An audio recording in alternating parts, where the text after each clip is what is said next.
Lorrie is the author of the 36-hour online marketing book, as well as a lynda.com instructor, and you guys have seen some of the videos, I think.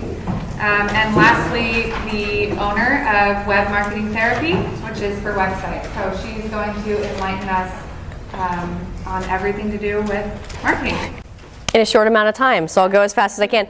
Good evening. It's really exciting to be back at Santa Barbara City College. I used to teach here. I actually went to school here years and years ago, and I left City College because I had a baby. So if any of you watched my lynda.com courses? Some of you.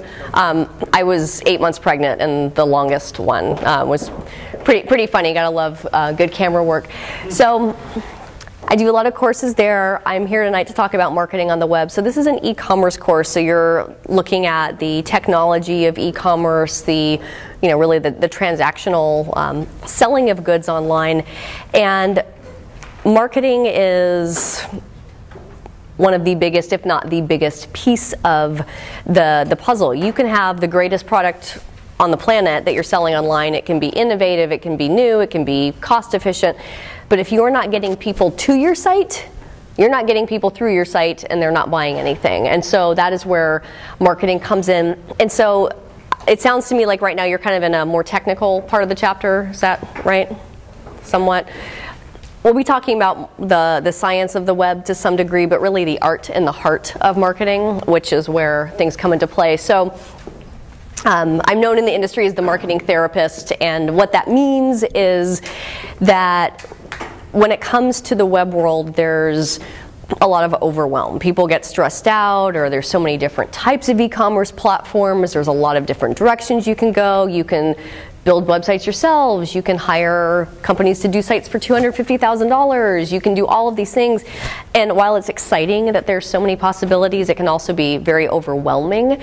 And so that's where the therapy piece comes into play. And when I started my business in 2005, it was called Lorrie Thomas Web Marketing. Very exciting name, very innovative. I didn't know if consulting was going to work out. Someone said to me, well, I need your company name. And I was like, it's Lorrie Thomas Web Marketing, and all of a sudden I started just doing what I do well, which is strategy and advisory. And people would say to me, I need to get on the therapy couch. I feel like we're doing marketing therapy, and there's all this therapyisms coming in. And so part of marketing, and the reason I have this up, is to talk honestly, because we're all peers here. I'm an internet marketing consultant. Actually, the technical term is web marketing. Internet marketing refers to like the back-end infrastructure, where web is more of the browser interface. So when I used to teach at UCSB, I made them change my course from internet marketing applications to web marketing applications, because I'm a nerd. But when I was working in web marketing, and I still do, there's a lot of competition. There's a lot of people that do web marketing consulting. There's a lot of people that know SEO. I know SEO, but so does gajillions of other people. And so by going this route and calling myself the marketing therapist, one, it was because people told me, I feel like you're a therapist, but people were, it was a really powerful way to differentiate yourself. So when you're looking at your business and e-commerce, think about differentiation. In my case, I'm just weird, and so that's my differentiation, but in your case, there needs to be some unique value. That is how we sell things. And think about life. What is therapy all about? Therapy is about getting good at relationships. And when you look, I always use this analogy. People are like, I don't need to do marketing therapy. I'm like, okay, I understand. I just need to be #1 in Google. I just need the coolest technology. When you have friendships and life partners and significant others, do you say, I chose my partner because they're the best and they're the cheapest or whatever? No, it's like, you're like, I like the way they make me feel, is usually where we base a lot of our community decisions on, and that's where the web also, it's a human thing. So familiar with Google, I love this graphic. I love how you can play with graphics too as a way to visually tell a story. And so I did a talk years ago for a convenience store conference. So if you can imagine everything that a convenience store sells, like the food, the candy, the cigarettes, the alcohol, the car washes on the side. It was a conference that had all of that at it. It was pretty fun. And my talk was called Taming the Wild, Wild Web. Like, yeah. And so we had like tumbleweeds going through and all these cool graphics. And we joke about the wild, wild web, and that it's like, you know, funny, and it's a fun play on words. But when we look at the wild, wild west and what that was all about, it meant that people had this vast frontier and that anyone had the potential. I mean, you could be rich, you could be poor, but it was just a matter of who was willing to go out into these uncharted lands and stake their claim. And that's what the wild, wild west was founded on, and it was so exciting to some people. But to some people, it's like, no, I'd rather just stay in my house where it's safe, and I don't want to go out there where I'm going to get shot and, you know, horrible things are going to happen. I liken this to the World Wide Web that we are living and working and you know, going into e-commerce businesses on, and that it's still undefined. There is no single checklist that's like, here's the things you must do. What you're learning in this class is helping you become a critical thinker, and it's helping you ask the right questions as you're taking different steps. But with marketing, you don't start any journey without a map and directions, and so that's where planning and having a really solid backbone comes in. And that's where the wild, wild web comes into play. And how do you stake your claim out in the wild, wild web? Well, I joke it's about doing a little bit of marketing therapy and self-diagnosing. And one of the best things I can leave you with tonight is just to remember that in life, you will be paid equally to how much you are willing to think. You will be in life paid equally to how much you are willing to think. People make money in every single profession. Some people make some make a lot. When you are able to get good at relationships and ask the right questions and get into good business deals and hire the right vendors and manage things proactively, it will help you be a better professional in the e-commerce space. Any of you studied therapy, psychology? Some. This is the phrenology head. It's a defunct psychological myth that implied that areas of the brain would dictate personality. So the old theory was that like here would impact your ability to be creative and whatever. That is not true. It's all about the brain and the inner workings and how everything plays on each other, which is just how e-commerce works. I mean, one thing has to function to have the other parts functioning. And so when I was developing my business, and my corporation is called Web Marketing Therapy, we are a full-service marketing agency, and we help diagnose, prescribe, and guide healthy marketing solutions. When we started developing our brand, and so when you look at your e-commerce business, the e-commerce sits on some sort of public-facing website. And so when we looked at Web Marketing Therapy, it was very important for us from a branding perspective to come up with something that helped illustrate what we're all about. And so as someone who has studied psychology, my master's is actually in organizational management, but the school I went to, Antioch University, has huge psychology emphasis, and so I picked up a lot via osmosis. And when I was looking at therapy and relationships and marketing, and the true meaning of marketing is maximizing exchanges. That is like the true technical definition of marketing, is maximizing those exchanges. When I started looking at our brand, it was about putting all of the pieces of someone's marketing puzzle together so it clicked, was what we would say to people. And so to have a visual icon that would help illustrate that, I talked with my designers and I said, look, we do education, we do strategy, we're idea people, we're thinkers. It's all about putting these puzzle pieces together, and it's about personality, and that's where this became this. And when I was communicating with my graphic artists at the time who helped me develop the brand, I was saying that we help our clients take their unique personalities and bring them online. I mean, you can be selling baby t-shirts with skulls on them because you think that baby clothes are totally pukey and disgusting and you have a better way to do it, and you've got these like badass, you know, clothes. That's your authentic personality, and just the way I was describing it, that voice can come through a website, through videos. And so when we started to put it together, we came up with the phrenology head to help illustrate the thinking, the creative. And so I pulled this up just to give you some ideas. So as you're looking at building your business, do not discount the power of a brand. I am a 35-year-old woman with my baby running around outside. I spent the entire day in my sweatpants. I put on more professional clothes because I thought I would respect you enough to do so. But I work 100% virtually. My employees are virtual. I have clients I've never met, and I will probably never meet. Thanks to lynda.com, I talk to people all over the world. It's really amazing what you can do with the web. But as someone who can live this kind of like, very cool, flexible lifestyle, I have to say having a powerful brand has been an incredible asset. So think about that when you're building a business. Biggest misconception is that marketing and advertising are the same thing. People say, oh, I'm going to go start my e-commerce site, and then I'm going to go do marketing. Totally wrong. Marketing is not an afterthought. Is not an afterthought. Every piece of that website you're building, from the public-facing stuff to the about page to the back-end technology, the art, the science, all of it is about marketing. And marketing is not just advertising. It's all of these things. I talk about this in my book.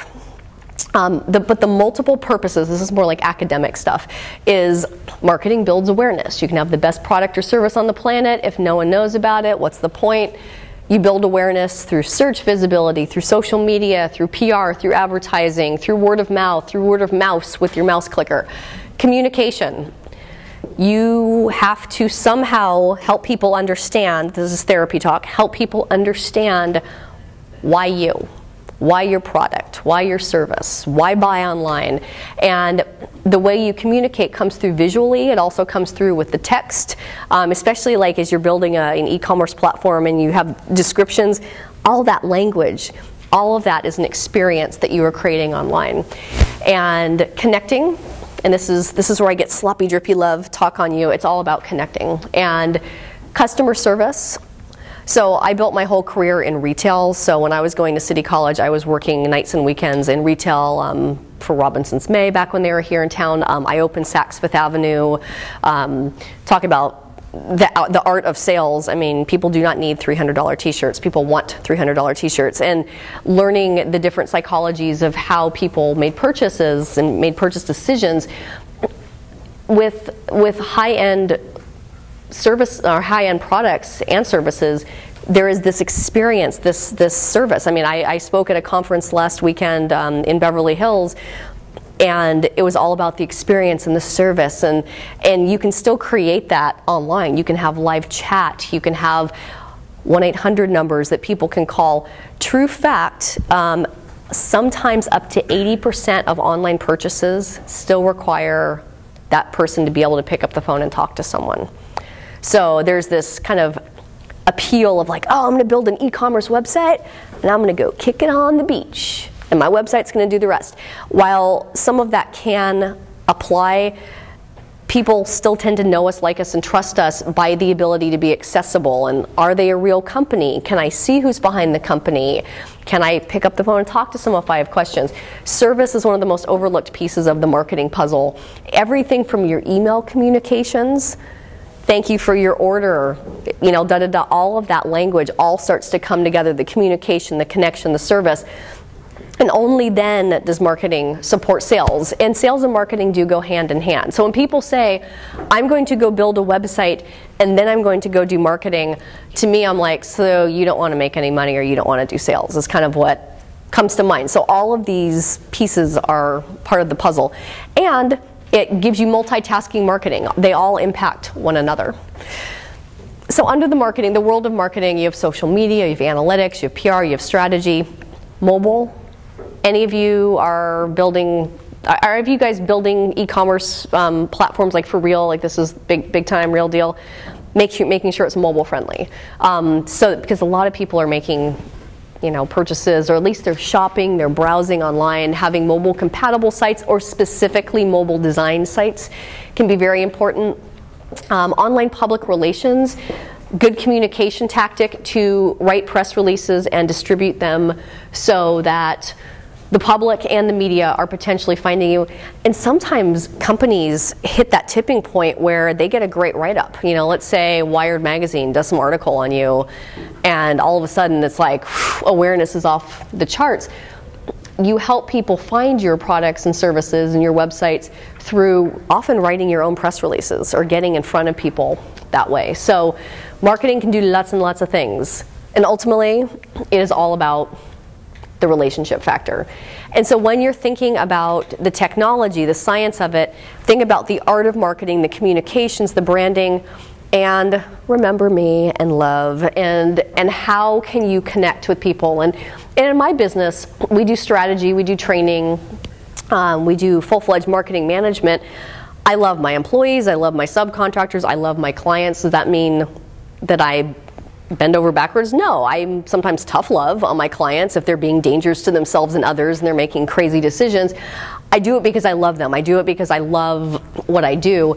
And when you can find your true passion for whatever it is you're selling, and you can help take that passion and vocalize it on the web, it's really where marketing magic can happen. So, playing on the graphics here, remembering all of the pieces of the marketing puzzle, think about your passion and what gets you up in the morning and how you can create an integrated marketing approach, all putting the pieces of the puzzle together, but starting with marketing from the inside out and doing what you do because you genuinely like it. So when I had to write my book, which was one of the most painstaking process, I call it my first baby. And I'm glad I did it, and it was talking about a great differentiator and one fun marketing tactic. If you're looking for ways to get your business out there, if you want to become an authority in your respective field, start to author content. In the word authority is the word author. You don't have to write a book with McGraw-Hill. You can write an ebook. You can, whether it's any examples of businesses that you guys are developing that I can have something to kind of use an example. I'm starting a restaurant now. Fabulous. Okay, so restaurant. What kind of restaurant? It's going to be a 24-hour sandwich store. Very cool. Very cool. So, in your case, you're educating people that it's out there. How many people are sitting at home? They're like, oh my gosh, it's 2 in the morning and I'm so hungry. You could do content that it doesn't have to be boring, educational. It could be like really fun, like things you could do at 2 in the morning. You can watch TV. You can do this. You can come to a restaurant. You can do really fun checklists and really things that are on brand, but that appeal and connect with your target market. And so when you are going through and you're creating content, it's a great way to help connect with people. But these 5 factors of success. So as I was looking at things like search visibility and marketing language and branding and user experience on websites, these are the 5 points that you'll always want to have working together. So credibility is helping people know you, like you, and trust you. Plain and simple. If we only made decisions based on price, we would be wearing cheap shoes and driving cheap cars. That's not the world we live in. We make decisions based on sellability, perceived value, real value, price value. We make them just based on, gosh, I just trust that company more. Usability. Look at Amazon. It's so easy. I can probably buy something on Amazon right now, if I just thought hard enough about it, because they have all my info and they save my behavior, and it's just so easy. And so why do they get my money? Because it's easy. It's plain and simple. Visibility. So those of us that are not Amazon, the sell to the masses, live with the classes kind of approach. If you're Google, if you're Amazon, that can work for you. Most of us are going to start businesses more with riches in the niches. And how do you get searched and found? Through content, through having search-friendly sites. Have you guys covered search engine optimization and e-commerce? Awesome. Okay. So you have that. You have social media. You have online press releases. You have articles that you can publish. You have ads. Over 90% of Google's whole company revenue comes from ads. They're not making money off the Gmail as much as they're making money off of ads. Ads do work if they are done in the right way. Sellability is, how are you getting your unique value out there? Do you have testimonials on your website? Do you have press releases? Do you have case studies? How are you helping people see why you're worth working with? And when you have these factors working together, I liken it to scalability like a good stock. You have, let's say you buy a mutual fund and you invest a little more and invest a little more and invest a little more. Over the years, you have a really scalable foundation, and you look back and you're like, wow, I have hundreds of blog posts. My search engine visibility through the natural search results is higher than ever because I've been in business for 5 years and there's more spiderable food out there, and gosh, I have more blog followers and I have more press releases, and you have, just like a good stock, a nice diversified portfolio of assets. Having all of these things work together is really powerful. And in today's social web world, it's all about WordPress platforms and blogs and Facebook and YouTube. And it's really cool because back when I was first in the search engine optimization world, it was really more about the technical, the spiders, the keyword density. And now you can have what I like to call TWD, which is total web domination. And let's say someone's searching for what you do. And often people will search just for your company name, just to kind of like cyber stalk you. You can have your Facebook profile, your YouTube channel, your LinkedIn company page, your Facebook page, Google Plus, just, you know, another way to get searched and found. And the more of a footprint you have out there, the higher the likelihood you're going to reach someone in a unique way. And at the end of the day, it all boils down to content. Content, content, content, content, content, content, content. I cannot emphasize that enough. This is the biggest pain point for marketing professionals on the web. It takes time to write content. You have to spell, you have to write in complete sentences, and you have to write something that people actually want to read. It is not the tools like Facebook and the blogs and Twitter and the websites. It is not the tools, it's how and why we use the tools that makes marketing matter. All of you can go home tonight and create a YouTube channel and a Facebook page, but if you are not producing content that is valuable, that people want, there's no point. And so to get people to your websites and through your websites and buying your products and services, the way to connect with them is through content. And so instead of me just being an insultant and saying, if your content's not good, sucks to be you, I'm going to give you some tips on how to write content that actually works, because that's my job. We're in an influence economy, meaning that you are not consumers anymore. You are prosumers. You are empowered. You can go on Yelp and you can slam the holy bejesus out of some restaurant. One of your employees isn't nice and someone doesn't want to take it. They are going to go online and they have a voice. That's really awesome for us as consumers.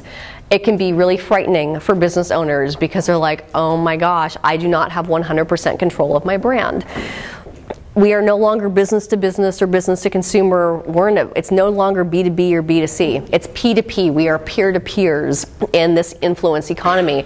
And we influence often not just from a company buying expensive ads and saying, we're out there, buy our service. It's someone saying, oh my gosh, I just had this mind-blowing dinner at 2 in the morning. Where'd you have it at? I just was able to get a sandwich at this place, blah, blah, blah, blah. What? I didn't know that they serve food that late. Yes, they do, blah, blah, blah. All of a sudden, these two peers are talking with one another, and then someone goes online and they're able to look it up, and they find the map listing on Google Maps, and it's all working together. It's all integrated. And so when I was looking at today's influence economy, I'm like, how do we influence people? I'm a nerd, so I look up influence. It sucked being a nerd when I was your age at City College, but now as a grown-up, it's actually kind of works for me to be a nerd. It all worked out. So there's hope for any of you that are feeling a little squirmy in your own skin. But what is influence? It's the power of producing an effect without apparent exertion of force or direct exercise of command. It's causing an effect in an indirect or intangible way. It's swaying someone. So as a marketer, you're like, okay, I don't necessarily need to have the biggest ad budget, but how do I sway someone into wanting to buy what I'm selling? And it all starts with the why. Have any of you seen Simon Sinek's TED Talk? It's great talk. It was like probably 5 years ago. He has a website called startwithwhy.com. Some of us watched this video this morning, actually. Fabulous. Which is great that you're bringing it up. So I was like telepathically like trying to like tie it all in. And so going back to the content, that goes back to authority and authorship. Bingo. Content is your authority and your authorship. Mm-hmm. And what you said about knowledge and thinking, converting to money and being paid, content takes time. And content is how you show your thinking and therefore gain authority and make more money. Sure, and also content isn't always just text, it's video. Have any of you noticed that I have not had PowerPoints with text on them throughout this entire time I've been standing up here? Jenny Jacobs, who's going to be coming and speaking to your class down the line, is one of my employees, and she makes my art pretty. And it makes my job more fun when I'm standing up here, you know, and it also makes it more enjoyable. We tend to digest content that's yummy. It's no different than food. You know, we like food that tastes good. We want food that's yummy. Why is the #1 activity online watching videos? Because it's juicy, yummy, delicious, easy, sugary, sweet content. So content can be videos if you're comfortable speaking. It can be podcasts if you'd rather just be audio. You can also be what I like to call a web gemologist, meaning that if you can find and gather the gems of content online and you can just put your opinion on top of them. Case in point, let's say you're in the financial world. You're in alternative financing. You help the unfundable businesses with creative ways to get lending to build their business. And let's say there's a great article in the Wall Street Journal about asset-based lending. On your blog, you can say, it's about time the Wall Street Journal started covering content on asset-based lending. So many small businesses don't even understand that asset-based lending can be an incredibly powerful way to fund what may seem like an unfundable time in your business. Here's a link to read the full article. You know, I commend the author so-and-so and so. You're not writing a ton of content, but you're taking the fact of the article and you're just tacking on your opinion under your brand, under your blog. Or you could tweet it or Facebook it. So content can be original content, but you can also become that aggregator of content as well. But going back to why. So Simon Sinek he did a TED Talk years ago, and he used a great example of Apple. So Apple sells computers, they sell MP3 players. Okay, so does Dell, so do other companies. Why does Apple get the lion's share of business? Because it's not what they do or even how they do it, it's why they do it. And that comes through in their brand, in their messaging, through the experience, through their dedication to design, the culture of the company. And so this why, and this example he used was kind of like my analogy of it's not the tools, it's you know, why we use these tools that really matters.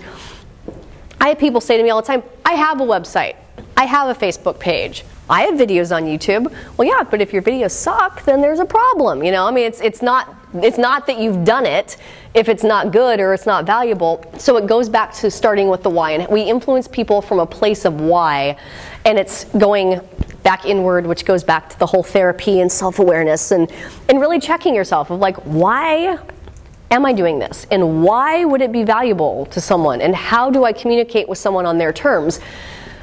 And so defining your marketing why, it's the 3 V's. I call them the 3 V's. Value, values, and voice. Years ago, I would do talks with Dr. Ralph Elliott out of Clemson University, and he's a riot. Heavy accent, and one of his talks, he was like, it is not nice to wee-wee on your customer. And I was like, whoa, what did he just say? I mean, I can be out of line, but I'm like, whoa, what? And he's like, do not wee-wee on your customer. You know, we this, we're that, we are the best, we just had this news, we. I'm like, okay, I got the point, and it's hysterical, and I will never, ever, ever forget it, which is why I'm a big advocate of kind of alternative education. But don't wee-wee on your customer. It's not about you, it's about them. What are their needs? How are you helping solve their problems? Value to them from their perspective. Communicate with them in a real respectful way. Values. This is where a lot of businesses, and actually I'm guilty as charged as well, I'm a company that donates 1% of my gross annual sales to environmental causes. I'm an advocate of flexible employment. I don't make my employees work certain hours. If they want to take time off, they want to go to the gym for 5 hours in the middle of the day, that's totally their deal. And we have these kind of unspoken values, and we don't communicate them enough. So I'm kind of like the cobbler with no shoes sometimes, helping my clients do it. But when you start to vocalize your values, whether it's like, as I was using the random example of asset-based lending, and I was saying like, it's about time that the Wall Street Journal started covering this stuff, you could get a little taste of passion and a little bit of personality coming through. That ties into your values, and that's your authenticity, and that's where people really connect with you. It's not just the value, but your values, your why. And lastly, it's your voice, which ties into your content. How do you have a voice out in the social web? Content. And so getting these together and remembering those 3 V's can really help you get to your why and letting that radiate through all of your messaging. When you're in marketing, you can make up words. And I've always found myself saying to clients, especially the ones that go, ooh, marketing, ooh, no, I don't like marketing, oh, I don't want to brag, okay, it's not about bragging, it's about educating someone. And if you can help someone with what you sell, whether it's helping them enjoy life more, helping them eat at 2 in the morning, or whatever, you're simply educating them. So get over this whole myopic, this narrow-minded view that marketing is this yucky thing. Marketing's just education. And I would hear myself say to people, it's marketing, like, emphasizing the ED. And so, again, thank you to graphic artists who helped me mishmash all the words. My big platform is ethical educational marketing. And that's how you'll win big. That's how you will last the test of time. There will always be trends. There will be new technologies. Books will be outdated. Things will change. But when you are in the business of educating people from a marketing perspective, it's just nice. It works. It's, it's the way to go. So if you ever feel yourself in this like icky, yucky place, think marketing education. This is the uncoolest slide of all of them, but this is like this is the sales business part. I will get serious now. So when I'm sitting in boardrooms with CEOs who are getting really animated about their marketing budget, and they're saying, I'm spending money with Google and I'm not getting sales, or why should I be doing online PR? Why should I be doing video? What is this social media? I'm looking at my analytics and I'm not seeing a direct correlation between my Facebook presence and sales. And I go, which is, again, being the marketing therapist, I can take on like intense, like, scary clients, and I can be like, get over yourself, because when we are marketing is not this direct one-to-one thing. I wouldn't walk up to someone in a bar and be like, hey, you want to get married? They're like, whoa, maybe we should date first, or maybe you want to introduce yourself. Let's talk first. You have to date people first before you get married. Statistical fact, it takes an average of 7 touch points to make a sale. 7 touch points to make a sale. That could be the mobile experience. That could be browsing online and putting items in the shopping cart just because it feels like fun. And yeah, sure, that $1,200 jacket's a really good idea. I'm going to put it in there. I'm going to walk away. And maybe you come back and maybe you take the jacket out, but maybe you buy the t-shirt and something else. There's all of these different experiences you have. And so it is a very ignorant viewpoint to think, I'm on Facebook and I'm seeing clicks from my analytics to Facebook and I'm not immediately seeing sales. Marketing is all about a diversified funnel. And don't get me wrong, I'm a believer that if you can measure it, you can manage it. I mean, my agency measures things down to, we know where our best customers come from because we keep Excel sheets and we have monthly meetings and we know exactly where to spend our time and what calls to take and which ones not to answer and all that. But we also are respectful of the fact that our branding through credibility, the user experience online, search visibility, coupled with the right messaging, coupled with people being like, God, I Googled you and you're all over the place. And somehow that scalability helps me trust you more. And things are happening and you're swaying people in ways that maybe they didn't understand, and you're building awareness, you're communicating with them and sharing information, which boils down to education. You're connecting with them. You're serving them. Let's say someone fills out a contact form. Hi, I had a problem with the order, my internet went down, I lost everything in my shopping cart. They could get a cold reply back that just says, please resubmit your order. Or they could get one back that said, dear so-and-so, oh my gosh, we hate it when that happens, and we've been there too, and if there's anything we can do, we did a lookup to try to see if there was any history of your order, and unfortunately our records didn't get it. If there's anything we could do, you can call us over the phone.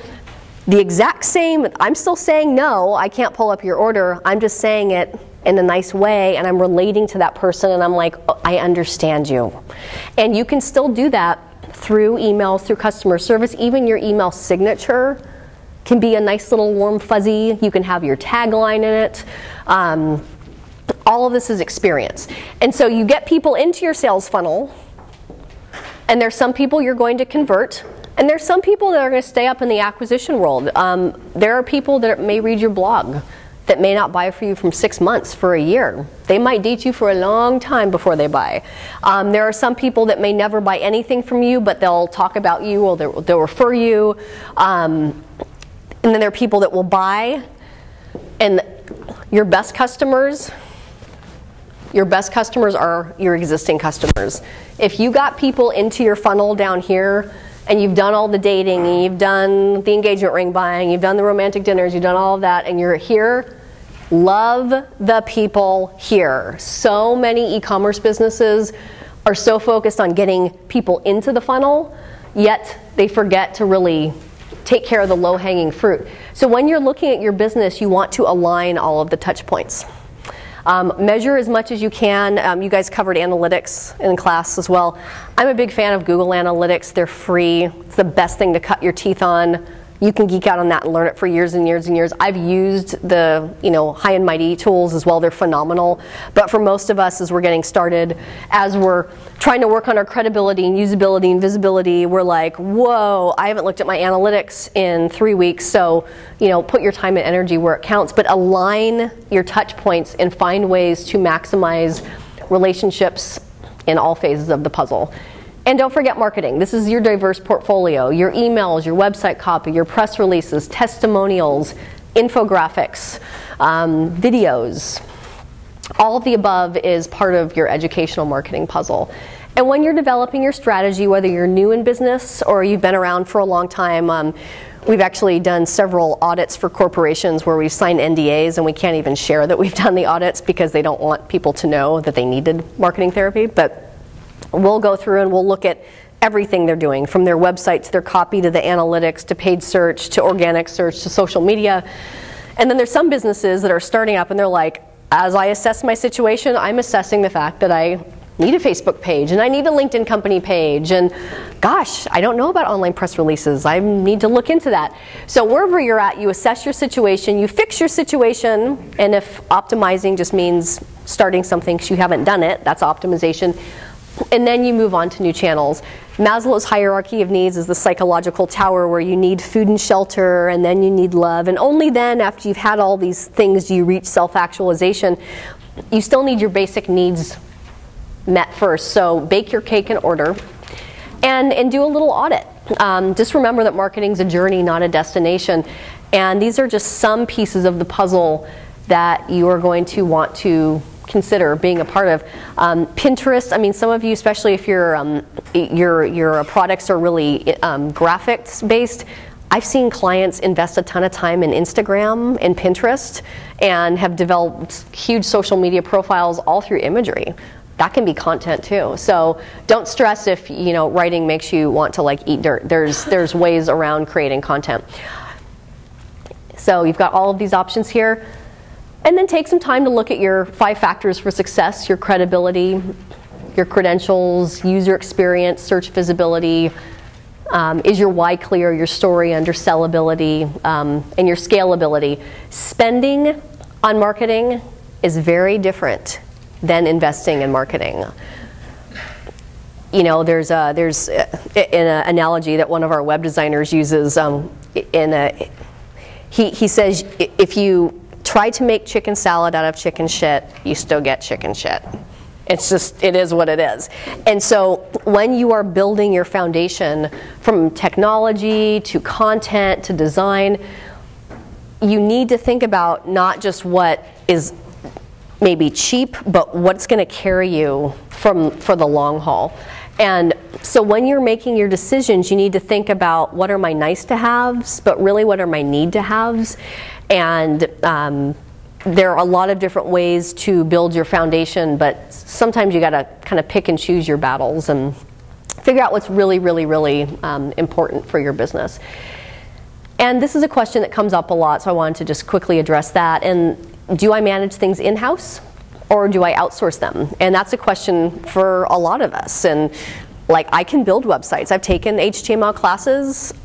It would take me probably 5 times the time to build a website versus my web designers that are like, I love it. Where I can write press releases, I can come up with strategy. That's what I love.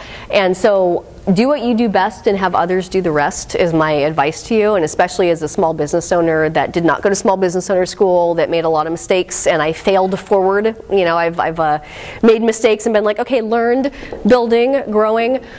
When you hit a point and you can outsource things to employees, to interns, to whatever, just remember that time is also money too. And that's something to think about as well. One of my dear friends who I worked in the online advertising world, that's how I cut my teeth in internet marketing. And she was an executive in online advertising for years, went to build a startup, went out, tried to get venture capital dollars out in Texas. And they were like, you have to build this whole platform for us to even see it and give you money. She's like, but I can't afford to build this whole platform. And the investors were like, and repeatedly, she talked to tons of people, said, unless you can give us proof of concept, we will not give you any more money. So she's like, okay, I can't build this, nor do I want to go down that path and like wipe out my life savings and go into debt. So what she did is she built her business and built a separate piece of it, which is focused on mentoring. Then she's doing that to raise capital, and then will eventually fund the business. I heard my kid. That's a mom thing. I can hear that from like a mile away. It's like, but we're wrapping up, so that's my cue. So when you're looking at your business puzzle, you have marketing, you have operations, you have administrative stuff. The operations are your day-to-day. I received so many orders, I must put them in boxes, I must ship them to people, or I must download the product and get it into people's inboxes, whatever it is that you're selling. The administrative stuff is your bookkeeping, it's your bill paying, it's your taxes, the necessary evils that help you run your business. Don't forget that marketing is on top of that. Marketing is taking care of existing customers, is taking care of customer complaints. Even if you run a web-based business, people still will have opinions and voices. It's managing your brand, it's monitoring reviews, it's getting out there, it's networking, live networking, social networking, and building and building and building. And so I'll end on this note. Success comes in cans and failure comes in can'ts. Especially nowadays with simple WordPress sites and companies like 99designs.com, where you can like throw requests for logos out there and get feedback and do things on a very minimal budget. There's a lot of things that you can do. It's just a matter of putting your priorities in areas that you feel really will work the best for you. And when you put your whole puzzle together, healthy marketing will give you a wealthy organization. So I think I have time in case my kid comes screaming. I may cut and run pretty quickly, but what questions can I answer for you? Mainly, since this is an e-commerce class and everything to do with the internet, can you tell us how the internet has shaped and impacted your business and what it means to you? It's the reason that I can be a mom and work from home and live an incredible lifestyle. I sell products. I built my business in the height of the recession when people, I assumed, okay, spell that out slowly, that people did not want advisory and they did not want high-priced agency services and wanted to do everything themselves. As an educator, I still teach for Berkeley Extension. I taught here at City College. I taught for UCSB. I assumed that people would just want do-it-yourself materials. And I built Web Marketing Therapy to be a self-help, no codependency resource. I have a beautiful e-commerce system. I use DigiCart. It's all custom. We originally started selling downloadable ebooks and webinars, and people repeatedly came back to us and said, can't we just hire you? And we're like, buy our ebook. Can't we just hire you? Or they're like, I read the ebook and I just want to hire you. And we were like, whoa, listening, understanding, completely shifted our business model. People still buy our cute thinking caps via e-commerce. We have clients that are 100% e-commerce based, and some have fancy schmancy Ferrari kind of e-commerce platforms, and some have real kind of do-it-yourself PayPal, Google shopping carts. I love the internet world. I love the flexibility. I love the I love the adaptability. There's, you can add products, you can take them away. If there's a spelling error on your website, it's not like taking out a big expensive ad. Like if I had a spelling error right now on the slide, I'd have to like walk over there and It's flexible, it's 24/7, it's dynamic, it opens you up to an international market. It allows you to have business partnerships with people that may be like-minded. I mean, let's say you sell, cool gloves, and there's a manufacturer that makes cool socks, and you're like, wow, I like you. I mean, you guys can do alliances, and it's really remarkable what you can build out there, and very economically. Have any of you guys read The 4-Hour Work Week? I mean, talk about flexibility. I mean, Tim Ferriss is a big advocate of like, hey, go buy Google Ads, build a website, sell something online that solves a problem, whether it's brain power pills or whatever it is, and but it all goes back to the core. It's like, yeah, the what's in the hows. Yeah, there's Google AdWords, there's advertising. You build a website, you have the shopping cart, but there has to be that heart in it to make it all come together. But I think the web is awesome. And you outsource via the internet and contract work out? We have 5 employees. We're a lean, mean team. I'm a totally self-diagnosed control freak. I like to know who I'm working with. My name's on my business. So I keep, all of our employees are, actually one's in North Carolina. We have 1 employee in North Carolina. The rest are here in Santa Barbara. Our subcontractors, one just moved from London to the Bay Area. I've still never met her, and I've been cutting her checks for years. But my whole network has been, okay, I'm a great graphic artist, I recommend this person, or I'm a great analyst, I recommend this person. I do know people who use services like Elance, and they're able to outsource and do all that. For me, that's not my choice, but it's, certainly worked for other people. I mean, that's how we get our business. That's how I've built my speaking career. I mean, I get paid to give talks at conferences, and I ask the #1 marketing question, how did you hear about us? And you hear the weirdest things like, I was searching for social media entrepreneur speaker and I found your website, and I'm like Googling it and I was like, damn, like, all right, that's pretty good. But you get that feedback repeatedly of where your business is coming in, and you put your time and energy where that counts. The analytics that you can look at, like, oh my gosh, our blog is driving all of our website traffic. Whoa, let me drill down a little further. That blog post with the top 10 tips for what to do at 3 a.m. in Santa Barbara is our #1 viewed content. Wow, people must like that. Let me give them more of that. It's amazing what you can, kind of shift and turn on.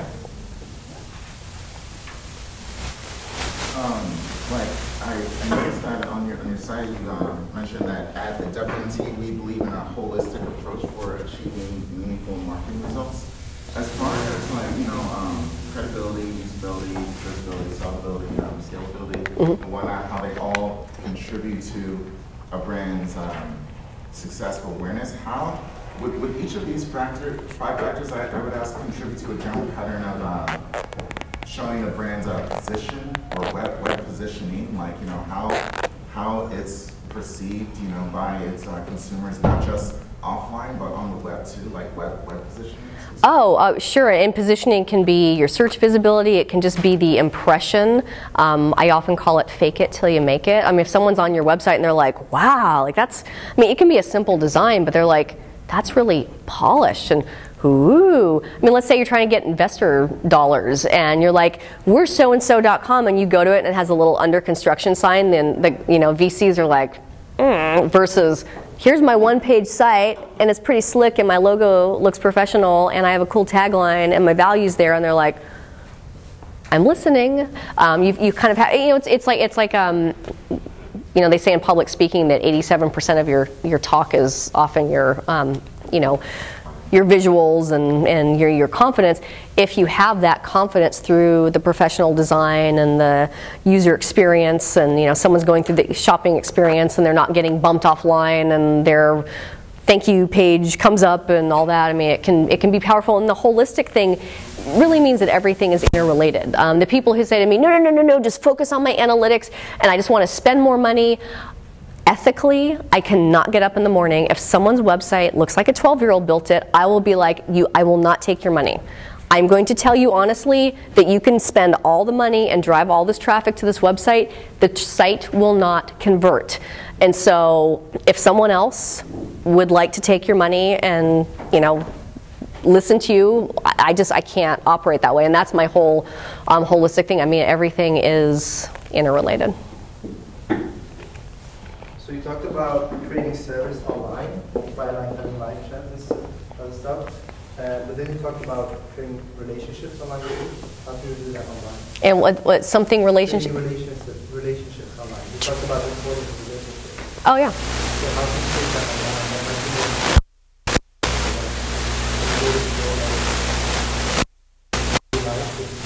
Take your name and stuff like that. So how do you take that online?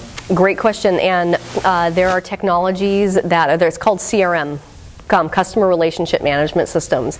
And so when I go through my Amazon cart, it remembers my name, it remembers my shopping history, and it will show me products and services that are related to what I have to buy. If I'm, let's say you're in the fashion business and someone's pulling up a pair of jeans and you have that picture that says, hi George, even just that little touch, instead of hi George, here's some recommended items for you. Let me have you log in. You log in, you have a different experience. My husband is a consultant for Accenture. And if you haven't been in an airport, there are Accenture ads everywhere. His specialty is rich internet systems and e-commerce. And right now he's doing a big project for a very, very substantial toy company out in the Midwest. And it's all technology. His world is all tech, but it's all about this high touch and how do we take that and give someone that experience of, oh, you just bought XYZ toys, and even the cross marketing. You bought this, we'd love to introduce you to certain things, and you've never bought this product, so we're going to give you a special discount. When you get the thank you order, instead of like, hi, your order is, even that soft language is, thank you for your order, it means so much, blah, blah, blah, blah. And having those follow-ups, getting people to opt in to a newsletter list. Would you like to receive more information from us versus just adding someone to your list? Trying to think of other things. Live chat is actually a really high converting. I was in LA last weekend and speaking with attorneys, plaintiff attorneys, high-level plaintiff attorneys, and they were saying that it was amazing what people would disclose through live chat, because sometimes you're at the office and you're like, oh, I can't leave my desk and I can't get on the phone, but if you can chat with someone and you can have this quiet dialogue, sometimes there's a safety and security about that, so you can test different things. But it's a fantastic question. I'm really glad you asked it. That there are ways just through messaging, even an email signature. Again, thank you so much for your order. It really blah blah blah. And find your authentic voice. I mean, if you're selling something that isn't super warm and fuzzy, don't be unnatural, but do it in a way that can just give someone that nice extra experience. Even a header in the email that has your brand on it can give a little more connection to help create a synergy. So basically finding ways to be personal. We're human. At the end of the day, we're human. We all still, you guys don't have to come to class. You guys can learn online 24/7, but some of us need to get out of the grind, and we need to immerse ourselves in the world. We like to see other people, and that's what life's all about. Life is about enjoyment, and we vote with our wallets. And how do you help get some of those votes? By being a fun candidate to have people vote for. Do you actually help your clients to create a website, or do you just tell them how to and how it would look like? Or the answer is yes. We are a full-service agency, and when I started, it was just me in 2005, and I found myself as an advisor, as a consultant, saying to clients, gosh, you really need a better website. And the client would go, great, here's my webmaster. And if the webmaster didn't have a certain skill set, he or she couldn't help me go to the next level. And so then I found myself almost being more of like an insultant, and I was like, this isn't helpful. I need to create the whole service. So yes, we have web designers. Sometimes we build and program everything. Some of our clients have a programmer, and the programmer's like, cool, because I am not a designer, and just give me the design files. And thank goodness, because I'm so sick of the client asking me to do stuff that I don't want to do. And so we're all about partnering. And so, like, you know how our brand has the different pieces of the puzzle where we fit in, we come in only where it makes sense to fit in, which is economical for the client, but it's still a real solution-oriented way to go.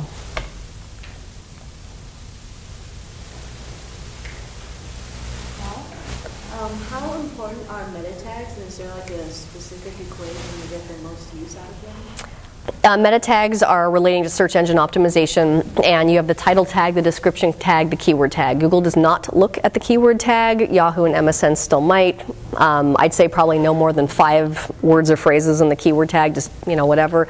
Title, 50 to 60 characters. Description, keep it under 150 characters. And the name of the game is not just putting a bunch of words in there. Algorithms are what search engine crawlers are based on. Algorithms are mathematical equations that help match up the pages of your site to the code, to the links from outside sources. So if your page is about asset-based lending, why I'm coming up with this, I don't know. But if it's about asset-based lending and your title tag says small business financing, well, the search engine's not going to match small business financing to that content. So there needs to be some synergy. It doesn't have to be identical, but there needs to be synergy between the title, the content of the page, all of that. You know, just thumb through that book right there and search like real quickly, and you know, go through there. But yes, meta titles titles and descriptions are still very important. Do a Google search. You know, search anything, and you'll see the blue title. That's your title tag and the description, and you know you need to do them in a way that really counts. Well, shall we end it? We shall. I'll give you your microphone back. Otherwise, you'll hear my baby. Okay.